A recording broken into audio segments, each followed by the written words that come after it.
নমস্কার, আমি ডায়েটিশিয়ান শ্রেয়া চক্রবর্তী। আমি সাউথ ক্যালকাটা লেক গার্ডেন্সে আমার নিজস্ব চেম্বারে প্র্যাকটিস করি। আর আমি ঘরোয়া পদ্ধতিতে বাড়ির home cooked food with proper proportion diet দিতে ভালোবাসি। তো আপনাদের যদি মনে হয় যে আপনাদের কোনো হেল্প লাগবে তো অবশ্যই আমাকে কন্ট্যাক্ট করতে পারেন। আর ভালো থাকবেন, সুস্থ থাকবেন। গরিব মানুষ, বড়লোক মানুষ, এরকম বিভাজন তো সমাজে আছেই, কিন্তু এটা দেখা যায় যে বড় ঘরের যারা যারা বলা যায় যে ইকোনমিক্যালি একটু গুড স্টেটাসে বিলং করছেন, তাদের মধ্যে ইমিউনিটির একটা খুব প্রবলেম হয়। কারণ দেখা যায় তারা বারবার বিভিন্ন রোগে ভুগছেন, যেটা করোনার সময় বিশেষভাবে দেখা যায় যে এই লোয়ার স্ট্রেটা যাদের বলা হয়, যেটা যদি স্পেসিফিক্যালি গরিব মানুষ বলা যায়, তাদের কিন্তু করোনা দিয়ে এফেক্টটা অনেক কম হয়েছে। তো এটার কারণ কি? এটা একটা কিন্তু রিসার্চও হয়েছে যে বলা হয়েছিল যে ইন্ডিয়াতে প্রচুরভাবে করোনা এফেক্টেড হবে, রাস্তাঘাটে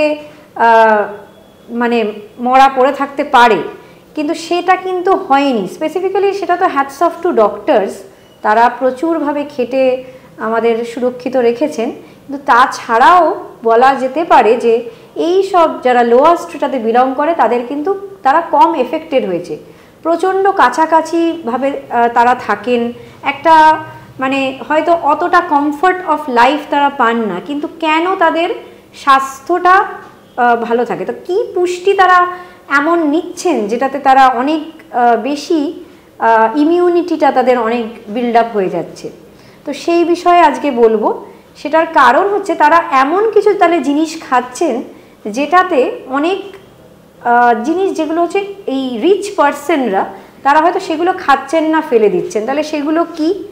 এক হচ্ছে এমন কিছু খোসা বা মাছের মাথা বা লেজা, যেগুলো হয়তো এমনি দেখবেন খুব যারা সোসাইটিতে উঁচু লেভেলে বিলং করেন তারা হয়তো এগুলো খাচ্ছেন না, কিন্তু এইগুলোই হচ্ছে তারা নিয়ে গিয়ে খাচ্ছেন। যেরকম ফুলকপির দানা বা যেগুলো লিফগুলো আমরা ফেলে দিই, সেইগুলো দিয়ে যদি একটা চচ্চড়ি বানিয়ে খাওয়া যায়, একদম বাংলা চচ্চড়ি, সেটা যদি খাওয়া যায় দেখবেন অনেক কিন্তু তার মধ্যে হাই ফাইবার। এই ফাইবার কিন্তু বারংবার বলা হচ্ছে সারাদিনে একজন সুস্থ সবল মানুষ যদি 20 গ্রামের কাছাকাছি ফাইবার নেন তাহলে কিন্তু সেটা শরীরের জন্য খুবই ভালো। তাহলে এই যেরকম ধরুন আলুর খোসা ভাজা, সেটা কিন্তু খুব টেস্টিও হয়, শুধুই খারাপ নয়। ভালো করে একটু ধুয়ে নিয়ে যদি ওই শুধু খোসা ভাজা করা যায়, প্রায় এক থালা ভাত বা কোনো রুটি দিয়েও কিন্তু সুন্দর খেয়ে নেওয়া যাবে। তো হয়তো তারা রোজ মাছ মাংস খেতে পারছেন না, কিন্তু তারা হয়তো এইটাই রোজ খাচ্ছেন। অনেক সবজি খাচ্ছেন, আর স্পেসিফিক্যালি ডাল কিন্তু সবার সহজলভ্য। আমরা আজকাল কার্বোহাইড্রেট একটা বেসিক ভিলেন হয়ে যাচ্ছে সবার কাছে, যে অনেক পেশেন্টকে যখন আমরা দিই যে আপনি কেন খাবেন না, আপনার হয়তো স্পেসিফিক কিছু ওয়েট লস আছে বা সেরকম কোনো স্পেসিফিক কোনো মেটাবলিক ডিসঅর্ডার নেই। রেগুলার যদি আপনারা সহজলভ্য জিনিস যেরকম ভাত রেগুলার পাওয়া যায়, সেটা না খেয়ে যদি আপনারা পয়সা দিয়ে কিনে দোকান থেকে সেই ফ্রাইড আইটেমসগুলো কিন্তু অনেক বেশি ক্ষতিকারক। একজন মানুষকে যখন আমি ডায়েট চার্ট দিই, বলা হয় যে আমি যখন বলি যে এই জাঙ্ক ফুডগুলো খাবেন না, কিন্তু হ্যাঁ দিনে একবেলা অল্প করে ভাত খেতে পারেন, তারা ভয়ে সিটিয়ে ওঠেন যে বাবা ভাত খাবো, ভাত কেন খাবেন না, এটা তো গুড সোর্স অফ কার্বোহাইড্রেট। হ্যাঁ, পোর্শন কন্ট্রোল করে খান, কেন অনেকটা ভাত খাবেন, 2 বাটি 3 বাটি ভাত খেয়ে নিচ্ছেন বা 3 বেলা ভাত খেয়ে নিচ্ছেন, সেটা করবেন না। আর অবশ্যই এটা মাথায় রাখতে হবে, 3 বেলা ভাত কিন্তু খেতে পারে, কিন্তু তার যদি সেই পরিমাণে কায়িক পরিশ্রম থাকে তাহলে ওয়াই নট? সেই কার্বোহাইড্রেট তো এনার্জির জন্য দরকার, তাহলে সেটা যদি বার্ন করে দিতে পারেন তাহলে সেটাও কিন্তু খাওয়া যায়।